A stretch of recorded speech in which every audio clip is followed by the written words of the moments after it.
جناب میمن صاحب آپ نے بات کی ہے کہ کوئی انسان کسی دوسرے انسان کا غلام نہ ہو، اور پھر آپ نے انبیاء علیہ السلام کے حوالے دیے ہیں، ان کی تبلیغ کے اور ان کے کام کے تحریکوں کے، اور ذکر کیا ہے کہ انہوں نے انسانوں کو غلامی سے نکالا ہے۔ لیکن آج ہم دیکھتے ہیں کہ انسانوں کو غلام بنانے کے لیے مختلف قسم کے کئی پروگرامات ہیں، یہود نصارہ کے ہیں، انٹرنیشنل سطح پہ ہیں، ہمارے قومی سطح پہ ہیں، حتیٰ کہ لوکل سطح پر بھی ہم دیکھتے ہیں کہ لوگوں کو جکڑنے کے لیے بہت سارے ان کے پتہ نہیں پروجیکٹس ہیں۔ اس حوالے سے آپ کیا کہنا چاہیں گے؟ جی گاگا صاحب، مقصد جو ہے وہ یہ ہے کہ بات یہود و نصارہ کی نہیں ہے، بات ایک ذہنیت کی ہے۔ وہ ذہنیت ہے سرمایہ پرستی۔ وہ سرمایہ پرستی کی ذہنیت چاہے مسلمانوں میں ہو، چاہے ہندوؤں میں ہو، چاہے مجوسیوں میں ہو، چاہے بدھوں میں ہو، چاہے دہریوں میں ہو، چاہے یہود و نصارہ میں ہو، کہیں پر بھی وہ ایک ذہنیت ہے۔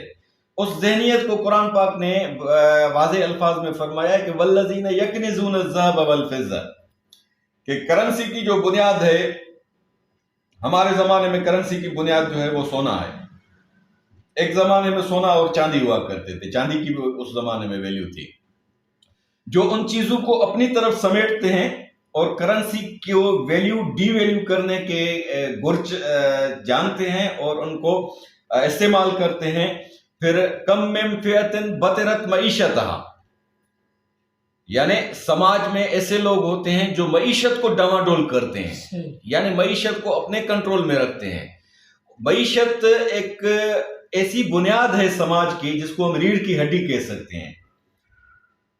قاد الفقر ان یکون کفرا، آقا نے بھی یہ واضح فرمایا تھا کہ اگر معیشت ٹھیک نہیں ہے سوسائٹی کی اور انسان کا محتاج ہے تو وہاں جو محروم لوگ ہوں گے وہ کفر میں جانے کے لیے بھی تیار ہو جائیں گے۔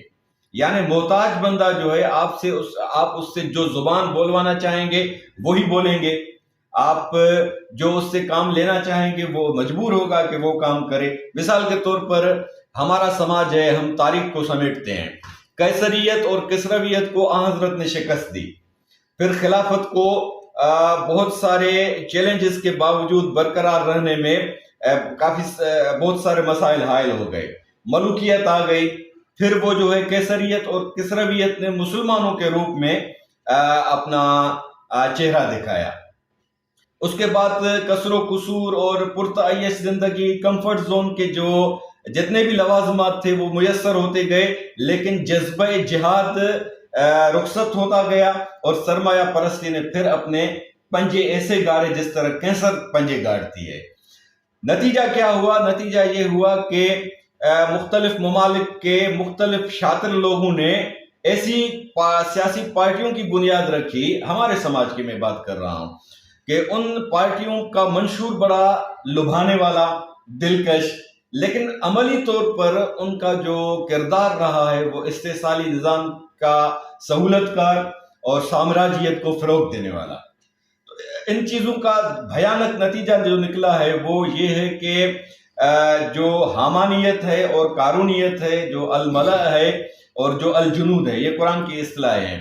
حامانیت یعنی مذہبی پیشوائیت۔ مذہبی پیشوا کیا کرتے ہیں کہ لوگوں کو اللہ کے پیغام میں ہیرا پھیری کرتے ہیں، تحریف کرتے ہیں، پھر اپنے ہاتھوں سے لکھتے ہیں، یکتبون بایدیہم ویقولون ھذا من عند اللہ، اور لوگوں کو اپنی خرافات دکھا کر کہتے ہیں کہ یہ اللہ کا پیغام ہے۔ ان کی خرافات میں کیا ہوتا ہے؟ یہ ہوتا ہے کہ غریب اپنے مقام پر شکر مند رہے کہ یہ اللہ کی طرف سے ہے، اور امیر اپنے مقام پر شکر مند رہے کہ یہ اللہ کی دین ہے۔ قرآن کہتا ہے کہ یہ بطرت معیشتہا ہے، یعنی سوسائٹی کو کہ معیشت کو ڈاواڈول کرنے کا نتیجہ ہے کہ انسانوں کے محتاج ہیں، اور سیاست کے توسط سے، مذہب کے توسط سے، سماجی امور کے توسط سے، پھر یہ قومی سطح سے بین الاقوامی سطح تک یہ ایک جال ہے جو پھیلا ہوا ہے۔ یعنی مقامی سامراج سہولت کار ہے بین الاقوامی سامراج کا، جیسے IMF ہو گیا، ورلڈ بینک ہو گیا، یا UN یونائٹڈ نیشن آرگنائزیشنز ہو گئے، یا جتنے بھی مطلب وہ ملٹی نیشنل کمپنیز ہیں، پھر ان کا جو طریقہ واردات ہوتا ہے وہ ہر دور کے حساب سے ہوتا ہے۔ قرآن نے اس کا فارمولہ یہ بتایا ہے کہ الذی یوسوس فی صدور الناس من الجنۃ والناس قل اعوذ برب الناس ملک الناس الہ الناس من شر الوسواس الخناس، یعنی ہر دور کا ایک خناس ہوتا ہے۔ خناس کا کام کیا ہوتا ہے کہ یہ الذی یوسوس فی صدور الناس، سوسائٹی میں وسوسے پھیلاتا ہے، لوگوں کو کنفیوز کرتا ہے، ذہنی طور پر مفلوج کرتا ہے، یہ الخناس ہے۔ من الجنۃ والناس، خناس ایک وہ ہے جو نظر آتا ہے، جو اسکرین ہم چلاتے ہیں مغرب کے بعد جو نیوز چینلز پر یہ لڑائیاں دیکھتے ہیں ہم، نیوز پروگرام میں اینکرز بیٹھتے ہیں، وہ کسی معاملے کو اچھالتے ہیں تو وہ آسمان تک پہنچتا ہے، پھر الخناس پیچھے سے اور فائر کر دیتا ہے، وہ معاملہ دب جاتا ہے، پھر نیا معاملہ آ جاتا ہے۔ یعنی مین اسٹریم جن کے کنٹرول میں ہے آج کا الخناس یہی ہے۔ اور الخناس نے جو واردات پھیلائی ہے وہ اینڈرائیڈ اور ایپل موبائل کے توسط سے ہماری جیب تک آ گئی ہیں۔ ہر 10 منٹ کے بعد آپ کا مائنڈ چینج ہو جاتا ہے، بلکہ آپ مسلسل اسکرین کو واچ کرتے رہیں تو ہر 10 سیکنڈ بعد آپ کے ذہن میں نیا وسوسہ آئے گا، آپ کے سامنے نئی تصویریں آئیں گی، نئے ایشوز آئیں گے۔ یعنی یکسوئی جو انسانی فطرت کا تقاضا ہے کہ یکسوئی کے توسط سے آپ ایک نظریے پر سوچتے رہیں اور اس نظریے پر شرح صدر حاصل کرنے کے بعد، یقین کامل حاصل کرنے کے بعد اس کے لیے عملی راستہ منتخب کرنے کا کہ ایک حکمت عملی ترتیب دیں۔ نماز اسی چیز کا نام ہے کہ آپ تمام چیزوں کو پیچھے پھینک کر جب اللہ کے حضور کھڑے ہو جاتے ہیں تو آپ اللہ سے جڑ گئے ہیں۔